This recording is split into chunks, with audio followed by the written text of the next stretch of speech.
kembali lagi di podcast Hukum ID. 1 tahun lalu kita patut berbangga karena telah lahir doktor hukum medis dan kesehatan pertama di Indonesia, yaitu Dr.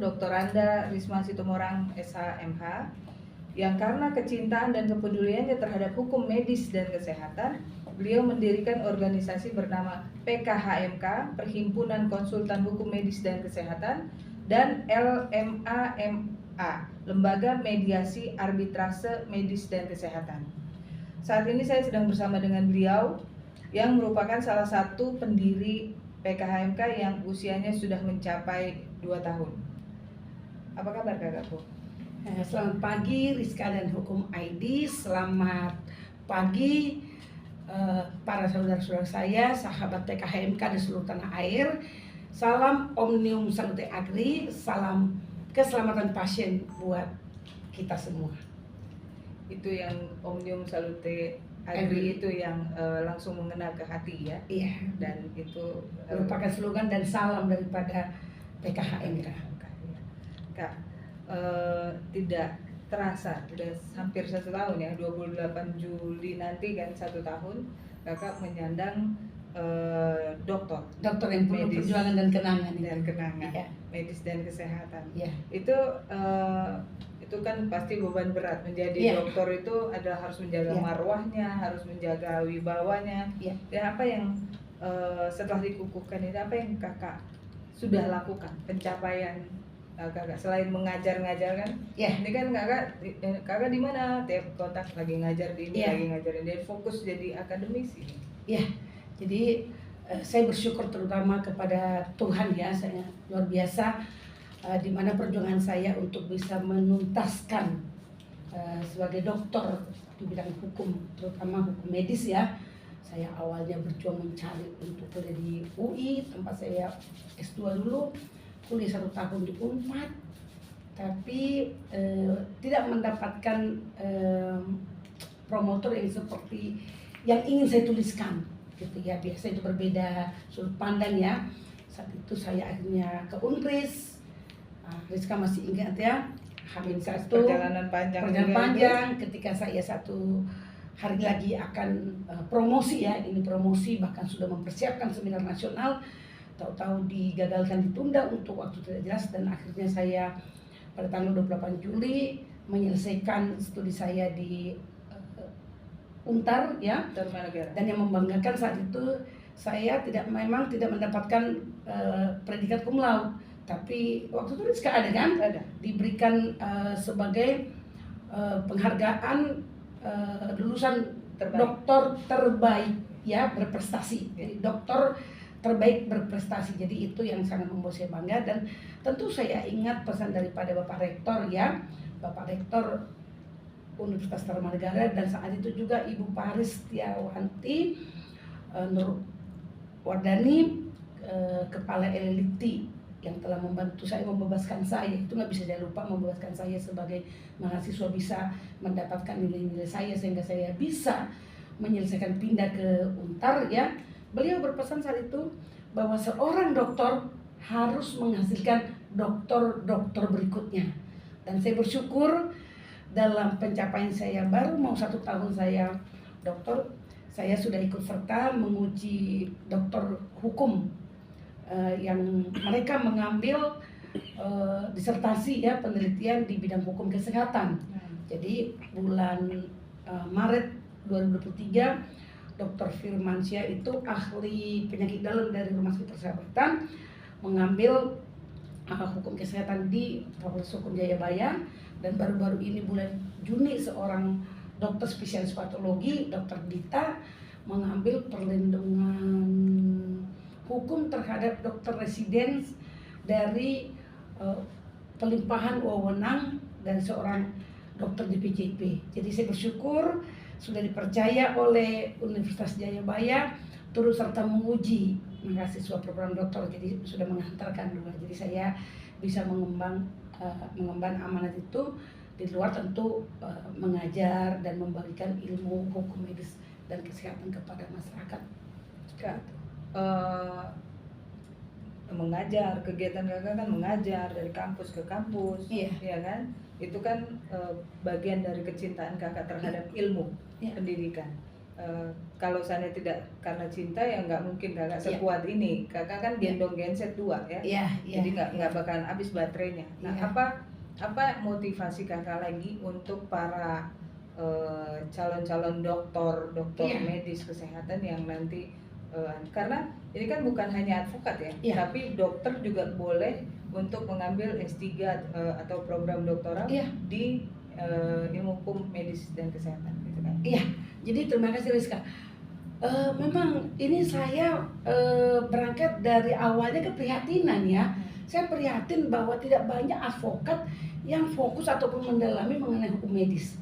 Awalnya kan saya kan banyak menangani kasus-kasus malapraktek ya, kasus-kasus malapraktek yang menimbulkan kematian kepada pasien, ada juga cacat seumur hidup, tapi ada juga dokter-dokter loh. Saya pernah menangani dokter yang sebenarnya akhirnya dinyatakan tidak bersalah, dokter RSPAD, dokter Siluam. Pada akhirnya ketika dokter-dokter ini saya bela dengan bukti-bukti yang ada, memang ternyata mereka tidak melakukan kesalahan tindakan medis ataupun malpraktek yang di dunia lapangan disebutkan ya. Nah, jadi kecintaan saya itu, saya ingin agar semua masyarakat Indonesia ya, terutama dokter, advokat, pihak rumah sakit paham betul rule of play-nya gitu kan. Hak dan kewajiban dokter seperti apa sih? Hak dan kewajiban rumah sakit seperti apa? Hak dan kewajiban pasien seperti apa? Makanya baru-baru ini juga dokter-dokter dari PPDS, jadi ada spesialis okupansi. Jadi saya pun baru tahu tidak semua dokter itu melakukan tindakan medis. Jadi ada dokter khusus untuk melihat okupansi bekerja di perusahaan. Jadi mereka mungkin lihat tingkat stres ya, mental health termasuk ya. Nah, jadi itu mereka minta ikut saya mengajarkan kepada dokter-dokter spesialis okupansi ini di sini saat itu baru-baru ini bulan Juni ya, bulan Juni saya dengan senang hati loh. Itu saya tidak dibayar, kantor saya buka itu hari Minggu. Ya sebenarnya saya sebagai orang Kristen kan dilarang untuk bekerja, tapi saya pikir itu untuk kebaikan, membagikan ilmu, apa yang saya tahu talenta dikasih Tuhan saya bagikan kepada dokter-dokter. Ada 13 orang. Jadi mereka di sini di kantor hari Minggu saya setelah pulang ibadah saya membuka kantor, saya mengajarkan dan akhirnya mereka paham. Saya terutama mereka mengenai komunikasi. Saya katakan dokter itu yang paling sering dilupakan komunikasi. Dokter ini kan sibuk gitu, ya meneliti, melakukan segala sesuatu yang berhubungan dengan medis ya, tapi kadang-kadang mereka lupa berkomunikasi karena terlalu sibuk sehingga miskomunikasi ini bisa menyebabkan salah persepsi sehingga nanti terjadi sengketa. Nah, jadi dari situlah saya muncul terus diminta sekarang ini untuk kalau ada yang berkaitan dengan medis atau kesehatan diminta beberapa fakultas untuk ikut serta, belum membimbing sih, menguji. Nah, mungkin nanti arahnya ke sana ikut membimbing. Kak, selain kakak mengajar, terus kakak juga seminar, menjadi pembicara dan sebagainya, kakak juga masih sempat nulis buku. Oh iya kan? Nah, di hadapan kita ini ada buku seri hukum medis dan kesehatan. Ini banyak loh di Hukum ID yang bertanya di mana beli buku ini kan gitu. Jadi saya sih mengarahkan untuk ke sekretariat PKHMK di Jalan Antara. Tapi kalau saya itu mungkin bisa komunikasi by email ya. Iya, terima kasih Rizka. Jadi memang awal dulu saya penelitian saya di Unpad, Universitas Pajajaran kan hukum kesehatan. Tapi saya mau menulis sengketa mengenai kerugian akibat hukum kalau dokter tidak kompeten, dokter kurang profesional, dokter tidak melakukan SOP gitu kan. Nah, jadi saat itu saya meninggalkan Unpad karena tidak pas apa yang saya cari. Karena memang saya tidak mau menjadi sekedar dokter. Dokter saya penting, tapi nggak mau asal dokter. Karena memang pengalaman saya di bidang malapraktek itu sangat banyak kasus-kasus itu mau saya tuliskan. Jadi sempat saya tuliskan di sini pada waktu saya pindah ke Umpris ya, sudah mengambil kepailitan kan. Saya tuliskan buku. Semua pengalaman saya itu di sini seri hukum medis itu mengenai perlindungan hukum terhadap pasien, perlindungan hukum terhadap dokter, rumah sakit perawat dan malapraktek dokter tanggung jawab pidananya serta contoh ya sengketa medis metode melahirkan waterbird. Nah, ketika ini saya tuliskan berlanjut kan ketika saya selesai disertasi itu kan judulnya penyelesaian sengketa medis yang berkeadilan menuju pembaruan hukum medis nasional. Nah, ini merupakan disertasi saya. Tapi judulnya saya tulis menjadi menyongsong pembentukan pengadilan medis di Indonesia, karena impian saya memang suatu saat one day di Indonesia ini akan ada pengadilan medis yang bersifat khusus, sehingga mengenai sengketa-sengketa ataupun perselisihan tidak bisa diselesaikan secara mediasi, secara kekeluargaan, akan diselesaikan di pengadilan medis. Makanya ini saya tulis nih, dan sekarang juga masih ada sih 1-2 lagi buku. Ya memang saya suka menulis ya, jadi ide-ide saya itu, pengalaman saya itu praktek, saya pengen membagikan ke para dokter, masyarakat yang melalui tulisan saya. Jadi nanti kalau Hukum ID mau mencari atau ada yang cari, nanti boleh diarahkan aja ke sekretariat PKHMK di Pasar Baru. Tapi belum masuk ke toko buku kan ya, atau ke dijual bebas? Nah itu kalau saya ini Mbak Rizka pemikir dan pekerja. Jadi saya tidak pernah berpikir itu mau jualan buku sebenarnya. Malahan kagak kasih iya, buku ya. Iya, jadi saya nanti bagi kalau ada misalnya webinar, siapa pertanyaannya paling bagus, menurut saya paling paham hukum medis kesehatan, suka saya bagikan jadi hadiah.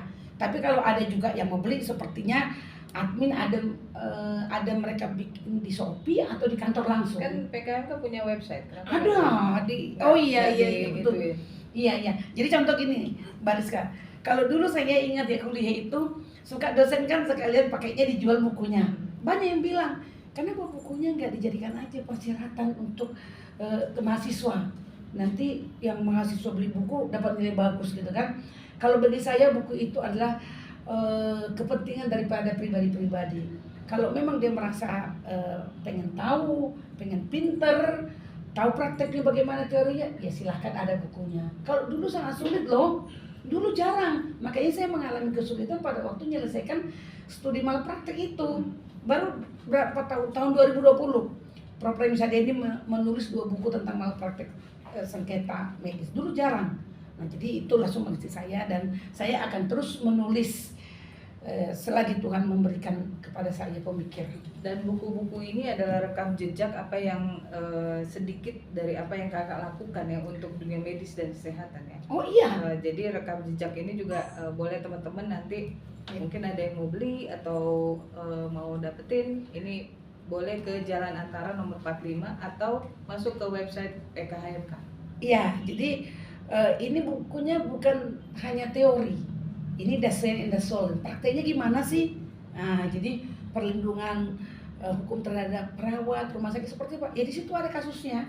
Jadi bisa belajar tentang, terutama untuk mahasiswa ya, gimana sih? Dan satu bundel ini lengkap ya, isinya 4. Oh lengkap. Isinya 4. Iya, jadi maksudnya tuh seri hukum medis bukan hukum medis yang berseri.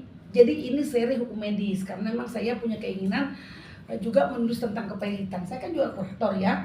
Jadi dalam kurator juga saya pengen ada beberapa pengalaman juga yang sangat penting. Jadi sebenarnya tujuan saya menulis buku itu bukan mencari uang atau jualan, bukan ya, tapi untuk membagikan media. Cara saya untuk berbagi ilmu kan bisa sampai ke pelosok-pelosok ya, untuk bisa membacanya kan. Kalau nanti mungkin kakak udah mulai berpikir di era digital ini untuk e-book. Oh iya. Nah, kalau itu Mbak Rizka nanti pasti anak muda lah ya. Kalau kami generasi mesin ketik ya, saya dulu mesin ketik tip X gitu ya. Tapi anak muda ada kok di sini. Ada adik kita Cala yang memikirkan gitu ya. Ada admin PKHMK ada, admin nanti lembaga yang akan kami bentuk juga ada. Ya. Kak, sebelum membahas PKHMK, kita akan membahas terlebih dahulu mengenai LMA-MK. Oh iya. Udah tahu ya. Udah tahu. Udah tahu dengan dengar udah bocoran ya. Udah bocoran dan lihat status WA kakak. Aduh. Nggak sabar soalnya. Situ gitu. Iya. Itu apa yang membelakangi kakak dan kawan-kawan membentuk lembaga ini lagi? Iya. Dan bagaimana sepak terjang dari lembaga ini? Terima kasih Rizka. Jadi gini, LMA-MK itu kepanjangannya adalah Lembaga Mediasi Arbitrase Medis dan Kesehatan. Nah, jadi ini suatu lembaga yang kami sudah bentuk sebenarnya. Cuman karena undang-undang ini kan undang-undang kesehatan Omnibus Law baru disahkan oleh rapat paripurna DPR. Kita belum tahu apakah sudah ditandatangani oleh Presiden dan kapan diundangkan oleh Setnek, Sekretaris Negara. Jadi pada saat diundangkan, saat itulah berlaku undang-undang tersebut, gitu kan. Tentu kami berharap dalam waktu tidak lama itu nama perkumpulan juga sudah kita mohonkan ke Dirjen AHU, aktanya sudah disiapkan, hanya tinggal penandatanganan ketika Undang-Undang Kesehatan Omnibus Law ini diundangkan, disahkan kan sudah. Nah, jadi kenapa saya dengan teman-teman menginisiasi? Jadi saya berpikir seperti ini. Pada waktu Undang-Undang Kesehatan nomor 36 tahun 2009 masih berlaku. Sekarang kan sudah dicabut itu. Ada 11 undang-undang dicabut dengan berlakunya Undang-Undang Omnibus Law Kesehatan ini kan.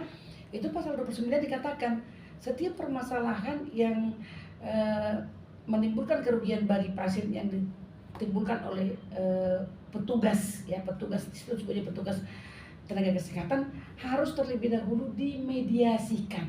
Jadi ini kan perintah undang-undang dari tahun 2009. Tapi sampai undang-undang itu dicabut oleh DPR dan pemerintah, lembaga mediasi nggak. Jadi lembaga itu kan rumah. Kalau pemerintah suka bikinnya itu badan, kan seperti badan BPSK, Badan Penyelesaian Sengketa Pemilu, gitu kan.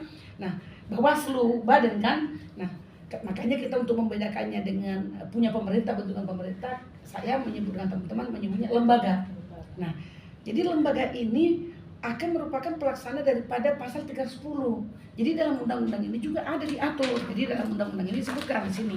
Disebutkan nih, dalam hal tenaga medis atau tenaga kesehatan diduga melakukan kesalahan dalam menjalankan profesi yang menyebabkan kerugian kepada pasien, perselisihan yang timbul akibat kesalahan tersebut diselesaikan terlebih dahulu melalui alternatif penyelesaian sengketa di luar pengadilan. Jadi sifatnya lembaga ini sebelum perselisihan, sebelum sengketa itu maju ke pengadilan atau dilaporkan ke suatu majelis, kalau dulu MKDKI, sekarang nanti berlakunya undang-undang saya nggak tahu apa menteri sebutkan, atau lapor ke polisi, maka terlebih dahulu harus diselesaikan di alternatif penyelesaian sengketa atau dispute alternative resolution, ADR kan. Nah, antara lain kan itu bisa negosiasi, konsiliasi, bisa mediasi dan arbitrasi. Nah, yang paling dekat menurut saya untuk menyelesaikan perselisihan antara pasien dengan tenaga medis atau tenaga kesehatan ya mediasi. Tapi karena ada arbitrasi diatur, kita juga membuatkan juga arbitrasinya. Jadi akan ada arbitrasi. Misalnya nih, rumah sakit bekerja sama dengan farmasi. Mereka membuat satu perjanjian. Dalam perjanjian itu diatur choice of law atau pilihan hukum. Kalau terjadi sengketa, mereka nggak mau ke pengadilan umum. Mereka maunya diselesaikan di suatu lembaga arbitrasi. Maka ini sudah mengantisipasi kekosongan lembaga seperti yang berlaku dari tahun 2009 sampai 2023. Maka lembaga ini saya mengajak beberapa Purna Bakti Hakim Agung, ada Profesor Bapak Supandi, Ketua Muda Tun, ada Dr. Pak Sahrul Rabain, Ketua Muda Pengawasan karena di bidang perdata, dan ada arbiter seperti profesor itu Ketua Yayasan Untar, Prof. Dr. Aryawan nanti pengumuman hari tanggal 24. Nah, hari Senin. Jadi saya Prof. Citra Winda, Prof. Agus Purwadianto, Ibu Paris Tiawanti, itu beberapa arbiter dan mediator medis kesehatan. Kami bersepakat untuk mendirikan LMAMK, Lembaga Mediasi Arbitrasi Medis dan Kesehatan. Salah satu LMAMK pendirinya. Tapi ini kan akan berbeda dengan cara menangani dengan mediasi di pengadilan umum. Kan? Jadi ya, apa yang mungkin para mediatornya itu kakak didik dulu atau apa gitu ya kan? Benar. Jadi benar Rizka. Kalau mediasi ataupun usaha win-win solution yang ada di pengadilan seperti sekarang ini di Jakarta Pusat kan sudah berlangsung tuh setahun. Ya. Saya juga menggagas pro bono. Jadi saya membentuk asosiasi mediator untuk damai. Kalau untuk mediasi medis kesehatan namanya PMMK. Nah, itu nanti akan kita deklarasikan bersama-sama dengan LMAMK. Jadi perkumpulan mediator medis dan kesehatan. Jadi ini memang betul sekarang ini, nanti hari ini jam 13 kami akan ada di Pulau 2 Senayan. nanti Ibu Ketuanya Ibu Susitan akan mengadakan semacam briefing kepada anggota-anggota AMDD, anggota-anggota mediator umum, akan dilakukan segera pelatihan mediator khusus medis. Jadi sifatnya itu harus kompetensi bersifat khusus, tidak boleh palu gada, apa lu gua ada. Itu mah kurang efektif ya, karena harus mengetengahkan hati nurani, ada sumpah Hipokrates. Nah itulah nanti yang akan dilakukan oleh mediator medis ini untuk mencegah perkara-perkara itu sampai ke ranah pengadilan ataupun ke upaya kepolisian. Kak, tapi PKMK hadir di saat yang tepat. Oh iya, ya. Terus LMAMK hadir di saat yang sangat tepat. Tapi Kakak sebelumnya misalnya undang-undang kesehatan disahkan, Kakak sudah bikin ini. Kan Kakak bukan dukun kan yang bisa memprediksi ini itu apa sih, Kakak melihat peluang itu ya untuk masyarakat bahwa Kakak ingin hadir di dunia medis dan kesehatan. Jadi gini Rizna, saya harus mengatakan bahwa itu adalah talenta ataupun anugerah yang diberikan oleh Tuhan saya. Tuhan saya selalu diberkati oleh Tuhan Yesus saya, Roh Kudus mengajarkan saya untuk mencintai para pasien. Berawal kan dari keprihatinan saya kepada pasien-pasien yang tidak mendapatkan keadilan. Lantas saya meneliti tentang itu tadi malam praktek kan, ternyata bukan hanya pasien yang tidak adil, dokter pun tidak adil. Karena dokternya di saat yang bersamaan bisa diadukan ke Majelis Kehormatan Disiplin, bisa digugat ke Perdata, bisa dilaporkan ke polisi, belum lagi ke kode etik MKEK di ID. Jadi dokter itu bisa stres. Nah saat itulah saya mulai memikirkan apa sih bentuk perlindungannya. Dan di dalam disertasi saya juga saya katakan, saya protes kenapa negara tidak hadir membentuk lembaga mediasi. Perintah undang-undang kan jelas harus diselesaikan secara mediasi terlebih dahulu, tapi rumahnya nggak ada, lembaganya nggak ada. Makanya saya dengan penuh cinta akan menyediakan kantor jalan antara satu lantai untuk tempat bermediasi, ya, mempertemukan antara dokter. Karena selama ini pengalaman saya ya ada 2 kali yang pernah saya mediasikan, kita mesti di Hotel Borobudur, pernah di Kemang, mesti bayar mahal kan? Mahal, padahal pasien seberapa? Ada yang mampu, ada yang tidak. Terakhir ini saya menangani yang mampu di Hotel Borobudur mampu, tapi kalau tidak mampu mau di mana mereka? Tempatnya nggak ada disiapkan oleh pemerintah ataupun lembaga lain, tidak ada memikirkan. Makanya saya mengantisipasi itu sebelum ini diundangkan di Sekretariat Negara, saya membuat rumahnya, ibaratnya perahu. Jadi kalau dulu perahu Nuh, saya ingat Bahtranu ya. Bahtranu itu saya ingat itu perahunya kan ada, maka begitu diundangkan, kalau sampai terjadi ada perselisihan antara dokter dengan pasien, dokter dengan dokter, rumah sakit dengan pasien, maka lembaganya, rumahnya sudah kami siapkan. Dan one day, kalau ini pemerintah ambil, alhamdulillah puji Tuhan. Dan Kakak akan serahkan serahkan. negara. Kalau lembaga ini diambil negara dengan senang hati, maka beban kami sebagai swasta kami serahkan kepada negara. Kami dengan senang hati. Misalnya nanti Bapak Menteri Kesehatan atau Presiden, udah ini dilembagakan, monggo kami serahkan. Kami akan tetap berpartisipasi karena intinya adalah omnium salute agri, keselamatan pasien yang utama. Berarti LMAMK ini sudah ada di pengadilan mana ini? Baru Jakarta Pusat. Oh, kalau LMAMK itu belum, karena masih menunggu Undang-Undang Kesehatan Omnibus Law diundangkan. Yang ada di Jakarta Pusat itu adalah AMDD, Asosiasi Mediator Duta Damai. Kalau itu kan mengacu kepada Perma Mahkamah Agung, Perma nomor 1 tahun 2016. Jadi itu kan perkara dulu nih, baru dimediasikan. Kalau yang LMAMK ini sebelum perkara didaftarkan ke pengadilan, maka mereka tahu, kalau ada misalnya nih pasien atau keluarganya merasa dirugikan oleh dokter atau rumah sakit, dia sudah tahu, wah saya mengadu aja dulu ke Jalan Antara, lembaga mediasi arbitrase medis kesehatan. Nanti di sini akan ditunjuk, nanti nama-nama ini akan kami buatkan daftarnya di lantai 1. Di sini nanti ada admin LMAMK namanya Yoel ya, udah baru lulus ya sarjana hukum. Nanti akan dibuatkan nama-nama mediator khusus medis kesehatan. Jadi tidak bersifat umum. Jadi ketika ada masyarakat membutuhkan pertolongan atau bahkan dokter kan, dokter yang merasa digugat, dokter dilaporkan atau rumah sakit, datanglah ke sini dan mereka bisa memilih mediator ataupun cara arbitrase kalau mereka memperjanjikan. Tapi kalau tidak ada diperjanjikan antara rumah sakit dengan pasien atau rumah sakit dengan farmasi atau pihak ketiga lainnya, maka tentu nanti pihak-pihak bisa memilih mediasi atau konsiliasi atau negosiasi. Intinya bentuknya itu di luar sengketa pengadilan. Nah, itu.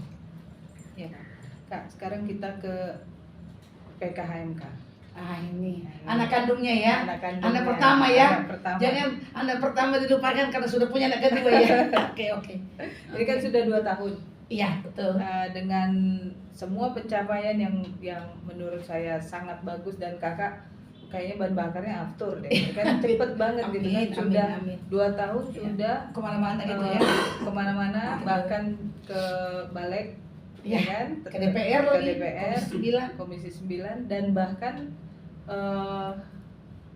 pendidikan udah angkatan keempat. Nah itu bisa kakak sedikit flashback menceritakan pencapaian PKHMK yang sudah berusia 2 tahun ini. Gitu ya. Baik, terima kasih Rizka. Jadi PKHMK ini kan misinya, visinya itu kan untuk melakukan advokasi, untuk melakukan juga pendidikan ya, dalam artian pelatihan. Karena yang dididik itu bukan mahasiswa S1, tapi pelatihan kepada para profesional, yaitu dokter maupun advokat ataupun dosen-dosen hukum kesehatan. Jadi kita lebih perdalam lagi, lebih menyoroti hukum medis gitu kan. Nah, saat itu karena saya mengimpikan terbentuknya suatu pengadilan medis, kan bukunya nih menyongsong pembentukan pengadilan medis di Indonesia. Kalau menyongsong itu seperti apa sih, kan bisa diem Rizka. Ya kita tentu berlari cepat. Makanya pada tahun 2022 kan PKHMK menyerahkan RUU pengadilan medis. Jadi jangan salah loh, karena ternyata ada teman-teman saya baca tadi lihat nonton di video, dikiranya PKHMK yang mengusulkan RUU kesehatan omnibus law, bukan. Jadi yang diusulkan PKHMK dan diserahkan ke Badan Legislasi itu adalah rancangan undang-undang pembentukan pengadilan medis dan naskah akademiknya.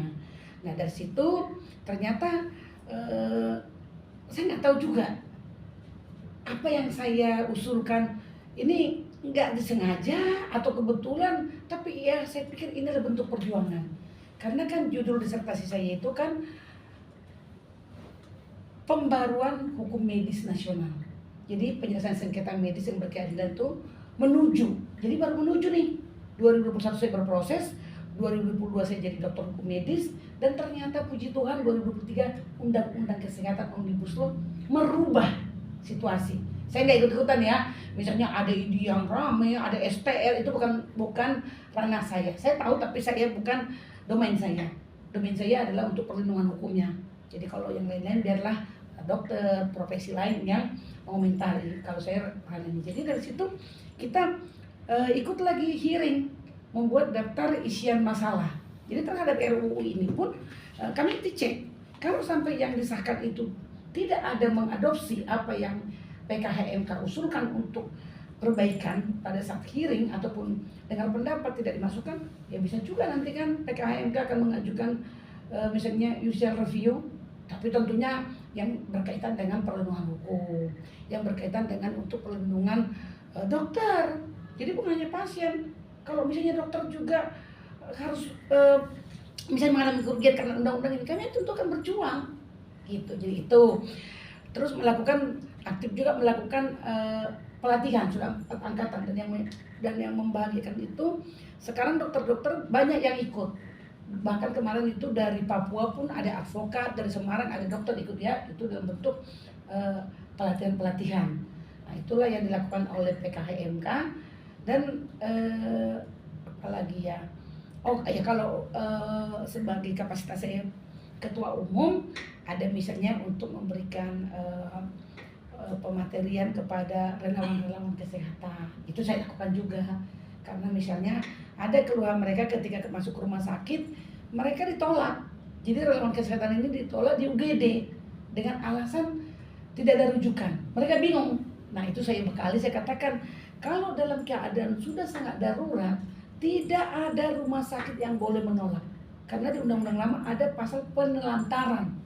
Mentelantarkan pasien tidak dilakukan suatu upaya tindakan medis atau pertolongan pertama pada orang sakit, itu pelanggaran loh, hak asasi manusia loh itu. Nah itu kemarin banyak juga saya lakukan kepada relawan-relawan supaya mereka di lapangan itu lebih pede, kan mereka juga untuk kemanusiaan. Makanya banyak juga saya lakukan, tapi itu tidak kapasitas PKHMK. Saya selaku ketua umum juga mau melakukan itu. Dan itu salah satu bentuk kepedulian dari PKHMK untuk masyarakat ya. Iya. Supaya terlindungi, haknya juga terlindungi Kak. Iya kan, visi misinya kan mengadvokasi ya. Advokasi itu kita memberikan hak yang seimbang. Jadi kepada dokter tuh, seperti saya tadi katakan, dokter PPDS itu dokter okupansi dari FKUI loh, FKUI yang minta. Saya menyampaikan, Bapak dokter, nanti ketika di lapangan jangan lupa harus menjelaskan info concern, harus memberikan penjelasan sejelas-jelasnya. Kalau pasiennya sudah setuju baru tanda tangan. Kalau tidak setuju mereka bisa menolak, namanya refuse consent. Nah sebaliknya juga kepada masyarakat. Kan saya advokasi tuh, jangan takut karena undang-undang menjamin hak dan kewajiban pasien. Hak bertanya, jangan seperti dulu kan dokter itu kita anggap mahadewa. Sehingga kita mau ke rumah sakit aja udah takut kita. Apapun yang diberikan kita terima. Saya bilang begitu. Jadi sekarang tapi yang penting sopan. Menyampaikannya kan ya tentu kan ada tata krama dalam berkomunikasi. Ya jangan maki-maki, saya juga prihatin lah Mbak Rizka. Saya lihat itu kok di mana ya siaran TV, kok dokter dikejar-kejar rumah sakit dibawa, itu nggak boleh juga. Karena kalaupun masyarakat punya hak, tapi kan hak itu harus dipergunakan sesuai dengan porsi ya. Karena dokter itu kan juga manusia. Kita mesti lihat dokter kan lelah, bisa mereka tugas 24 jam, dokter jaga ya. Kalau harus kita maki-maki nanti mereka nggak mau lagi tugas. Siapa yang melindungi kita? Yang memberikan pelayanan kesehatan menurut saya, bukan melindungi. Kak, kita setelah PKHMK itu mengenai kontroversi undang-undang kesehatan. Oh iya.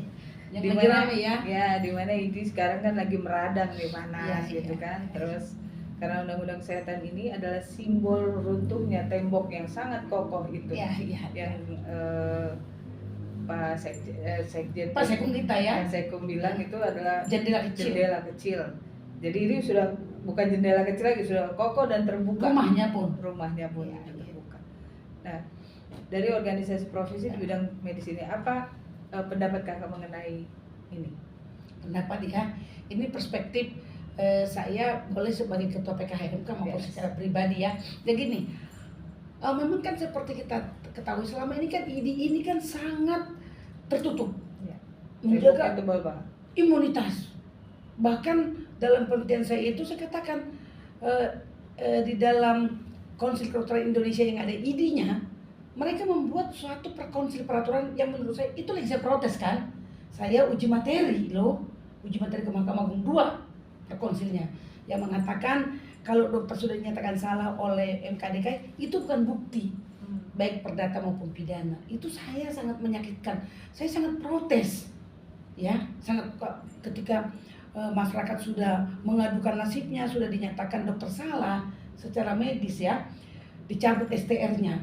Bahkan ada dokter yang pernah saya hadapi mengakibatkan 2 kali meninggal pasien. Seorang ibu-ibu di Kuningan, di Jakarta Selatan, Waterboard. Kasusnya itu ramai, itu ada di internet, boleh cek ya. Itu pun tidak dicabut STR-nya, sangat melindungi. Nah inilah menurut saya yang selama ini, karena kenapa? Memang kan ini kan dikatakan kan satu-satunya organisasi yang ditunjuk undang-undang praktek kedokteran, ya kan? Itu yang membuat segitu berkuasanya. Jadi saat saya disertasi S3 kan mengatakan harus ada perubahan. Makanya kan judulnya penyelesaian sengketa medis yang berkeadilan menuju pembaruan. Saya ingat itu dulu pembaruan, ternyata pembaruan hukum medis nasional. Jadi ini benar-benar terjadi. Itu kan saya tanggal 28 Juli kemarin dokter itu ujian terbuka di Untar. Pembaruan itu terjadi sekarang. Ketika diketok tanggal 11 Juli, pembaruan hukum medis terjadi. Itu yang rame itu tentang ide, tentang STR, tentang nanti spesialis, tentang obat. Saya lihat itu Pak Menteri ngomong obat akan menjadi murah supaya nanti saya dan teman-teman saya nggak lagi pergi ke Penang. Alat kesehatan yang di Indonesia mahal, sementara di Penang itu dianggap barang primer, ya kan? Bahkan mungkin bisa dicontoh di Penang itu satu dokter hanya satu SIP untuk satu rumah sakit loh, satu hospital. Jadi profesornya ada di situ. Kalau di kita kan dulu 10. Waktu tahun 98 saya melahirkan tuh satu dokter 10 SIP-nya di 10 rumah sakit. Bisa dibayangkan, satu di Bogor, satu di mana. Sehingga dokter hanya telepon aja perawat. Bagaimana tuh Ibu Risma kandungannya? Oh baik-baik aja. Saya bingung baik-baiknya gimana, kaki saya cuma ketok-ketok. Nah kalau sekarang kan 3. Surat izin praktek hanya boleh 3 rumah sakitnya. Coba kalau kita misalnya diperbaiki juga menuju 1 SIP, ya tapi kesejahteraan dokter diperhatikan dong. Dokter kan juga manusia, pengen juga ke mall, pengen juga anaknya sekolah berpendidikan tinggi kan. Dokter spesialis ditempatkan di pedalaman, gajinya 4 juta 6 juta. Ya mohon maaf, kalaupun dibilang kemanusiaan, ini saya membela dokter nih ya. Kalaupun dibilang dokter itu harus manusiawi, ya tapi kan juga dokter harus dipikirkan kesejahteraan. Coba itu dipikirkan kesejahteraannya. Dokternya kan stay satu rumah sakit, nggak pergi dia. Misalnya nih di Maluku, di Sidikalang, kampung Kudairi, sama aja. Misalnya gaji dokter spesialis, misalnya bilanglah 20 juta, ya kan? Di Kabupaten Dairi dengan di Jakarta, ngapain dia mesti datang di Jakarta? Kampungnya di sana dia. Ya tapi kalau kesejahteraannya tidak ada, nah itu yang sekarang saya lihat lagi dicoba oleh pemerintah melalui Menteri Kesehatan, diadakan perubahan yang benar-benar ini bermetaforfosa ya, metamorfosa ya, berubah ya, jadi ibarat kepompong, apa itu dulu ada istilah gitu, kepompong kupu-kupu, ya kan, yang tadinya tertutup. Kita ngintip-ngintip kemarin kan, ada jendela kan PKHMK kan. Akhirnya IDI waktu ada kasus di Medan dengan Pringadi, IDI mengirimkan ahli. Waktu kasus saya menangani kasus di Jambi, di Pengadilan Negeri Jambi, IDI juga mengirimkan ahli bedah. Ada sudah mulai mereka ketemu. Sekarang langsung kelihatan semua apa yang terjadi di rumah besar IDI itu kan. Dan itu karena kakak baca peluang juga ya. Terkait dengan jendela kecil itu, jadi kakak eksavator, jadi begini. Iya, kalau saya berpendapat PKHMK sangat kontribusi. PKHMK berkontribusi karena itu tadi, saya selaku pendiri PKHMK, ketua umumnya melakukan uji materi, Rizka. Ini yang diuji materi ini Konsil Kedokteran Indonesia dan Mahkamah Agung setuju dibatalkan peraturan itu. Dan itu yang sekarang ini, nah itu yang saya baca di undang-undang ini. Kalau dulu KKI perkonsil itu di bawah presiden gitu ya, bertanggung jawab pada presiden, tapi memang di sini sedikit menurut saya ada kemunduran. Karena nantinya perkonsil ini, Konsil Kedokteran Indonesia berada di bawah menteri artinya Menteri Kesehatan. Ya tahu sendiri Rizka, menteri kita itu kan belum tentu bisa 5 tahun, bisa setahun, bisa kurang, bisa di partai politik. Tapi kalau dia di bawah presiden, ini kan NKRI, Negara Kesatuan Republik Indonesia. Tapi kalau masih sebatas menteri, kan bisa dari profesional, dari partai. Nah ini kurang legitimate. Nah ini agak sedikit, nah ini protes saya ya, tapi nanti kita lihat dulu sampai diundangkan dulu. Ya. Terkait dengan runtuhnya tembok IDI itu kan pasti ada regulasi-regulasi yang kakak perhatikan, yang di bidang kesehatan. Apa yang perlu diubah kak, atau di-upgrade, atau ditambahkan agar setiap regulasi ini terkait dengan hukum medis dan kesehatan dapat diterima baik oleh shareholder atau stakeholder? Oh maksudnya dengan berubahnya peraturan tentang misalnya organisasi profesi ini bukan lagi satu-satunya organisasi profesi gitu ya. Ya tentu gini ya, ini juga memang ada hal positif dan negatifnya. Positifnya ini lebih kompetitif, ya kan, ide-ide misalnya untuk dokter-dokter spesialis, kesulitan dokter waktu mengurus STR, ya kan, monopoli ide yang diklaim selama ini gitu kan. Nah itu kan bisa berubah, tapi sisi negatifnya bisa juga ada. Kalau misalnya nanti muncullah perkumpulan dokter ya profesinya seperti pengacara misalnya, seperti advokat. Sekarang udah 50 lebih. Iya, tadinya Pradi 1, Pradi 3, AI 1, AI 3. Nah, ini akan menimbulkan bukan mungkin akan sulit terkontrol, dan saya khawatir untuk kualitas kompetensi para dokter. Kalau selama ini kan satu kan, jadi kompetensi mereka itu. Terus kalau etika mungkin diserahkan kepada masing-masing perkumpulan ya, pasti punya etika. Tapi itu yang saya khawatirkan, sehingga menurut saya kalau untuk diperbaharui ya saya tidak bisa mengomentari apa yang akan menteri lakukan ya. Seperti di sini menteri katanya yang akan nanti membentuk majelis. Majelis ini akan memeriksa atau memberikan rekomendasi kalau tenaga kesehatan atau tenaga medis itu melakukan suatu pelanggaran disiplin di pasal 304. Nah, ini nanti aturan pelaksanaannya seperti apa? Kalau dulu aja majelis kehormatan disiplin kedokteran itu kan bersifat ad hoc. Ada dokter spesialis, ada dari masyarakat, ada sarjana hukumnya.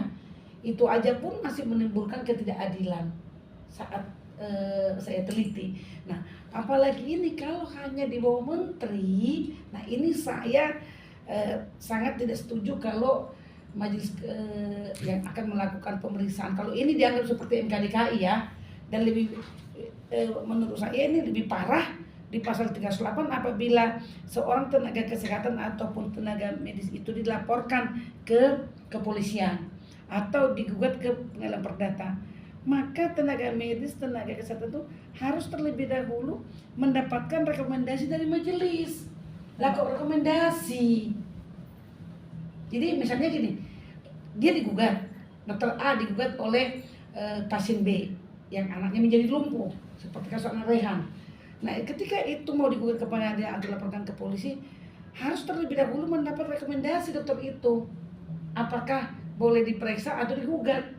Lah kalau dulu di Majelis Kehormatan Disiplin Kedokteran Indonesia, kan majelis ini berwenang dan the only one untuk menentukan ada tidaknya kesalahan tindakan medis. Nah, jadi kalau sudah terbukti ada kesalahan tindakan medis, tidak disiplin, tidak kompeten, tidak sesuai SOP gitu kan. Nah, itu menjadi dasar untuk pengadu mengajukan gugatan ganti rugi.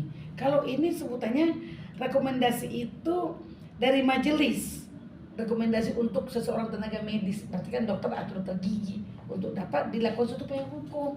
Nah, kalau begini saya sangat khawatir nanti ini sebenarnya kita masukkan di DIM, daftar inventaris masalah. Jangan menggunakan kata-kata memberikan gitu kan, karena majelis memberikan. Di sini kan rekomendasi dari majelis sebagaimana dimaksud ya kan, tenaga medis yang diminta pertanggungjawaban tindakan perbuatan berkaitan dengan pelaksanaan harus dimintakan rekomendasi. Jadi kalau meminta itu kan boleh dikasih, boleh tidak. Kalau nanti majelis mengatakan, oke, dokter ini tidak boleh digugat, kok jadi majelis yang menentukan boleh tidak? Saya sangat khawatir akan kembali lagi nanti seperti dulu. Orang tidak akan memandang majelis ini, langsung aja lapor ke polisi, langsung aja gugat ke pengadilan perdata. Nah, ini yang saat ini menurut saya kekhawatiran nanti di dalam penegakan hukum apabila terjadi pelanggaran hak dan kewajiban pasien ataupun masyarakat. Kak, semua orang kan memiliki ambisi. Oh iya. Dan apalagi kakak yang bahan bakarnya aftur bergerak sangat cepat kan. Nah, kira-kira apa yang ingin kakak lakukan yang belum sempat kakak lakukan? Jadi kakak udah lakukan misalnya hearing ke DPR, terus apa lagi kak yang sangat ingin kakak lakukan yang belum kakak lakukan? Belum tercapai gitu ya. Oke, terima kasih Rizka. Jadi untuk melahirkan dokter berikutnya kan sudah, untuk melakukan pelatihan sudah, untuk melakukan advokasi kepada masyarakat tadi seperti relawan kesehatan sudah saya lakukan. Untuk oh ya ada nih.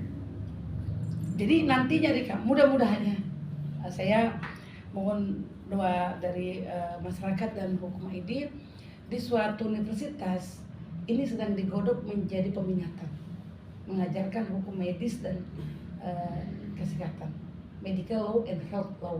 Jadi kalau hukum kesehatan itu sudah ada di beberapa universitas seperti UPN, Gajah Mada. Tapi yang ada hukum medisnya belum ada. Dan itu sudah setahun lalu ketika saya lulus doktor, saya buat RPS-nya, satuan pengajarannya gitulah mungkin ya, mata kuliahnya apa, terus materinya apa, itu sudah saya susun. Nah ini satu universitas sudah menggodok untuk dijadikan konsentrasi ya. Jadi misalnya selain pidana, perdata, administrasi negara, hukum medis dan kesehatan ini akan ditawarkan karena ternyata banyak yang berminat.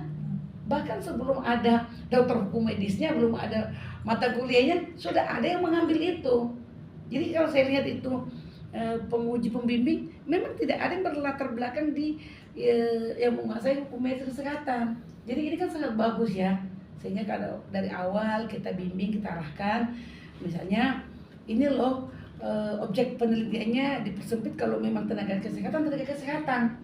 Kalau memang tenaga medis. Nah ini selama ini belum pernah saya lihat itu ada istri seperti saya langsung membedakan ini hukum medis, ini hukum kesehatan. Dan itu puji Tuhan sejalan dengan undang-undang. Sehingga tidak perlu lagi kita rubah nama hukum kesehatan, hukum medis, perkumpulan konsultan hukum medis kesehatan, perkumpulan mediator medis kesehatan yang sudah berdiri 2 tahun lalu. Nah, cuman ada satu lagi, Rizka. Dari semua itu memang saya masih tetap berjuang untuk ini. Ya, pengadilan medis. Nah, oke. Jadi pengadilan medis. Tapi perjuangan itu saya ingat dari Prof. Remi. Orang berani bermimpi itu pun sudah pemenang katanya. Bermimpi aja udah pemenang. Nah, ini kita kan saya sudah membuat RUU pengadilan medis. Sudah diserahkan ke Balik, ya kan? Kalaupun pengadilan medis itu belum diakomodir di dalam undang-undang kesehatan Omnibus Law, belum menjadi suatu pilihan, tapi tadi membuat pilihan alternatif penyelesaian sengketa sebelum ke pengadilan. Suatu saat saya akan melihat, ya kita nggak tahu ya suatu keniscayaan, tapi harapan ada kan? Ada, mudah-mudahan nanti menjadi suatu kenyataan karena naskah akademinya kan sudah tersimpan di Badan Legislasi DPR RI. Itu sih Rizka. Jadi pengadilan medis kata kunci, impian bukan terakhir ya, impian yang diperjuangkan deh, jangan impian terakhir ya, nanti kan masih banyak lagi impian. Kita nggak tahu seiring dengan kebutuhan masyarakat kan. Bilang aja lah impian yang diperjuangkan. Terus harapan kakak untuk hukum medis dan kesehatan ke depan? Oh ya tentu, saya berharap tentu hukum medis dan kesehatan ini menjadi suatu pemahaman yang sama ya. Pemahaman yang sama maksudnya orang tidak akan lagi mengatakan, loh ini tenaga kesehatan, ini tenaga medis. Terus kenapa hukum medis diajarkan oleh Bu Risma di universitas, di fakultas hukum? Karena sudah ada acuannya kan. Jadi sepanjang kalau dia mengenai tenaga medis, tentu aturan-aturan yang berkaitan dengan tenaga medis ya sebutannya hukum medis. Kalau dulu kan kita sebutnya itu kan forensik ya, hukum hukum forensik, undang-undangnya pun undang-undang praktek kedokteran, ya kan? Kalau sekarang kan udah undang-undang kesehatan Omnibus Law yang di dalamnya itu sudah dipisahkan tenaga medis ya hukum medis. Jadi saya berharap kedepannya hukum medis dan kesehatan ini akan diajarkan di berbagai universitas di NKRI.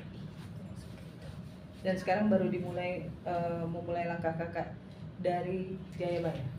Iya, mudah-mudahan di Jayabaya akan segera diajarkan sebagai konsentrasi di program dokter. Nanti boleh tanya di direkturnya kan Pak Dr. Yuhelson. Kalau kaprodi dokternya itu Profesor Dr. Fauzi Hasibuan, mantan ketua Pradi. Ya. Ada yang mau kakak sampaikan ke masyarakat terkait dengan LMA MK? Oke, terima kasih kepada masyarakat ya, sekalipun ini LMA MK ya, Lembaga Medis Arbitrase Medis Kesehatan belum kami deklarasikan, tapi ini sudah kami sepakati, beberapa pendiri sudah menandatangani akta pendiriannya, sudah dipersiapkan semua. Dan kami berharap tentu dalam rangka adanya perbaikan juga di dalam pelayanan hukum medis kesehatan apabila terjadi ada perselisihan ya, apabila perselisihan atau bahkan sudah sengketa, maka masyarakat, dokter, tenaga kesehatan ataupun rumah sakit kami harapkan dapat menyelesaikan secara win-win solution. Bisa datang ke sekretariat lembaga mediasi arbitrasi medis dan kesehatan di Jalan Antara nomor 45. Sebelum deklarasi ini ceritanya. Sebelum bocoran ya. Bocoran. Dan lembaga ini juga hadir karena kecintaan beliau terhadap dunia medis dan kesehatan dan kepedulian beliau juga terhadap masyarakat yang kadang-kadang terzolimi ya, terkait dengan medis dan kesehatan. Lebih tepatnya ya mungkin bisa jadi ada masyarakat itu sebenarnya dia sudah mengalami kerugian hak-haknya sebagai pasien ya, seperti misalnya kan contoh ada ibu-ibu melahirkan karena nggak ada rujukan harus ditolak. Coba bayangkan di mana unsur kemanusiaannya, padahal itu RSUD Rumah Sakit Umum Pemerintah, padahal yang penyelenggara pelayanan kesehatan itulah pemerintah. Kalau rumah sakit swasta atau klinik swasta itu kan supporting ya, tanggung jawabnya ada di negara. Nah jadi ini keprihatinan saya kepada ya bilanglah pasien itu posisi lemah ya kalau berhadapan dengan dokter dan rumah sakit. Jadi mudah-mudahan dengan adanya perubahan-perubahan yang terjadi di dalam hukum kesehatan ya khususnya, ini akan membawa perubahan, pasti akan membawa perubahan. Memang pasti akan ada gesekan, akan ada kepentingan ya yang merasa dirugikan juga kan. Tapi itu tidak menjadi masalah karena yang kita utamakan adalah pelayanan kesehatan dan keselamatan pasien. Dan para masyarakat kalau seandainya ada yang mempunyai masalah hukum terkait dengan kesehatan, ini boleh mengadu ke Jalan Antara lagi ya? Nah, kalau itu sudah ke PKHMK dan konsultan hukum medis kalau sudah ada masalah. Ya. Dan boleh cek ke websitenya PKHMK kalau seandainya nggak sempat yang di luar kota mau berkonsultasi, ada adminnya kok. Ya. Selama ini seperti itu yang terjadi, mereka menghubungi dan nanti kita kasih waktu untuk konsultasi. Oke, terima kasih banyak yang kita dapat kakakku. Terima kasih. Sukses terus ya hukum ID. Amin. Amin. Terima kasih.